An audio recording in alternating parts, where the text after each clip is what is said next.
샌프란시스코 베이 지역의 전체 인구는 700만 명으로 하이테크 산업의 집약지로 알려져 있기도 합니다. 본디 이런 대도시권은 다른 지역에 비해 대중교통 이용률이 높아야 함에도 오히려 더 떨어지는 아이러니한 상황입니다.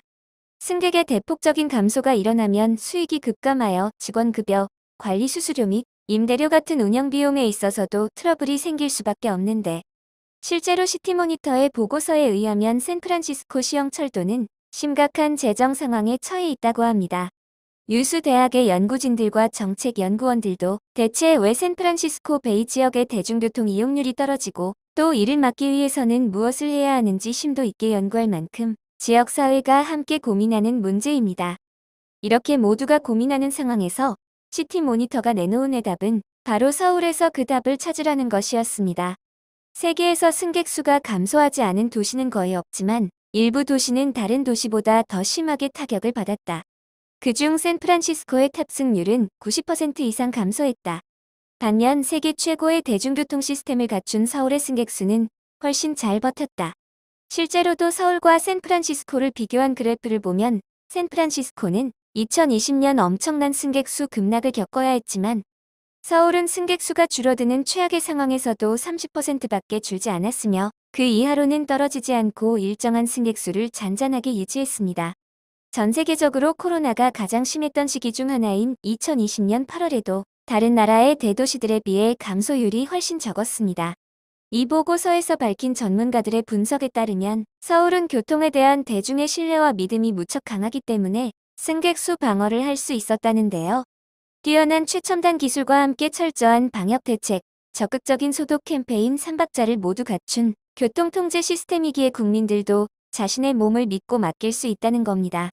버스와 지하철은 매번 운행 후 소독제를 뿌리는 것을 잊지 않고 매일 깨끗하게 청소를 반복하며 열 스캐너를 설치하여 실시간 감시는 물론 버스와 기차의 승객 등급까지 세심하게 관리하고 있습니다. 또한 국민의 수준이 높아 마스크 착용에 대해 저항이 있는 미국과 달리 대중교통을 이용하면 마스크를 안 쓴 사람을 단 한 명이라도 찾기 힘든 수준입니다. 깐깐한 관리 때문인지 서울에 체류하는 외국인 유학생들과 직장인들도 내 나라의 버스, 지하철은 못 믿어도 한국 대중교통은 믿을 수 있다라고 호언장담할 정도죠.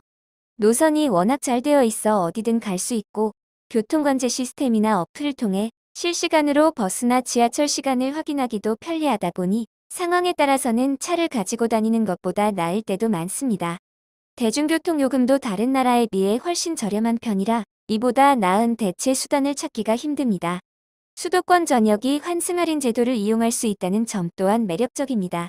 미국에서는 이런 제도가 없다 보니 각 도시마다 운행 방식이 차이가 있고 승차권을 따로 구입해야 하는 번거로움이 있지만 한국은 티머니 카드 하나만 있으면 해결됩니다. 티머니 카드를 가지고 수도권 전역에서 혜택을 적용할 수 있고 시내버스나 지하철 승차 후 일정 시간 이내 재승차 시 추가 요금을 받지 않거나 할인을 받을 수 있습니다. 환승 인정 횟수도 사회로 넉넉하기 때문에 너무나도 혜자 같은 혜택으로 외국인들을 놀라게 하고 있습니다. 여기에 한국의 대중교통수단이 제공하는 부가적인 기능들 또한 굉장한 메리트로 작용하고 있는데요. IT 강국인 한국의 평균 공공 네트워크 속도는 다른 나라들보다 최소 20% 이상 빠른 편이며 무료 와이파이의 속도로도 영화를 시청하거나 인터넷 서핑을 즐기는데 문제없다는 사실은 외국인들을 놀라게 하고 있습니다. 지하철에서 먹통인 통화, 대중교통에서 와이파이는 기대할 수 없거나 와이파이가 된다 해도 속 터지는 속도에 화병 걸리던 외국인들은 그야말로 유레카를 만난 것 같다고 표현합니다. 여기에 요즘같이 추운 겨울에는 찬 바람을 맞으며 버스를 기다리는 승객들을 위해 정류장에 바람막이와 온열 의자 설치가 되어 있어 버스가 올 때까지 따뜻한 시간을 보낼 수 있습니다. 40도가 넘으면 화상의 위험을 방지하기 위해 자동으로 꺼지는 인공지능 시스템의 온열 의자는 해외 관광객들이나 해외 리포터들을 놀래키곤 합니다. 앞서 도입부에 나온 CNN의 취재 기사 내용 또한 본래는 기자가 한국 서울의 도시 상황과 관광지에 대해 취재하러 온 것이지만 한국 대중 버스 시스템에 놀라그찬을 하면서 언급된 내용이었습니다. 반면에 샌프란시스코는 이런 시스템을 전혀 갖추지 못하고 있었습니다. 샌프란시스코와 주변 위성도시의 시민들은 대중교통을 이용하는 것을 꺼려했는데요. 평소에도 위생적으로 불결하며 잘 씻지도 않는 노숙자가 득실거리는 지하철역인데 코로나까지 터져버리니 더더욱 믿을 수 없었던 것입니다.